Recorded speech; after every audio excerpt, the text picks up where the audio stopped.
Hello friends, আজকে একটু অন্যরকম ভিডিও। এখন বাজে সকাল ৭টা। আমি ফ্রেশ হয়ে গেছি। তারপরে বাবুকে ঘুম থেকে তুলে দিয়েছি। যখন বাবুকে ঘুম থেকে তুলি তখন প্রায় 8:30। তারপরে একটু চা করে নিজেরা খেয়ে নিলাম। তারপরে রান্না বসিয়ে দিয়েছি। এদিকে আমার রান্না-বান্না শেষ করে সমস্ত কাজ করে স্নান করে বাবুকে ভাত খাওয়াচ্ছি। এখন প্রায় বাজে 12টা। তারপরে আমি আর বাবু একটু রেডি হয়ে নিয়েছি। কিছু কেনাকাটা করব আর একটু পার্লারে যাব। তারপরে দুজনে সেজেগুজে বেরিয়ে পড়লাম। এই যে টোটো করে যাচ্ছি। আমরা যাব আসাননগর। দেখো আমরা পার্লারে চলেও এসেছি। তারপরে পার্লারের সমস্ত কাজ করে কেনাকাটা করে বাড়িও চলে এসেছি। প্রায় 4টে বাজে এখন। তারপরে বাবুকে খাইয়ে দাইয়ে ঘুম পাড়িয়ে দিয়েছি। তারপরে এত জামাকাপড় সব ভাঁজ করে রেখে দিয়ে সন্ধ্যাবেলা আবার একটু রেডি হয়ে নিয়েছি।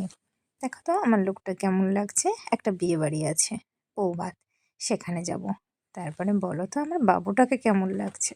দেখো তাকাচ্ছে কেমনভাবে। তারপরে এখন আমরা ফাইনালি বিয়েবাড়ি পৌঁছেও গেছি। দিয়ে তারপরে বউয়ের কাছে গেলাম। বউয়ের কাছে গিয়ে গিফটটা দিয়ে দিলাম। দেওয়ার পরে এই বিয়েবাড়িতে সবথেকে আমার বেশি ভালো লেগেছে এই মন্দিরটা। তারপরে খাওয়া দাওয়া করলাম। বাই বাই, গুড নাইট, শুভরাত্রি।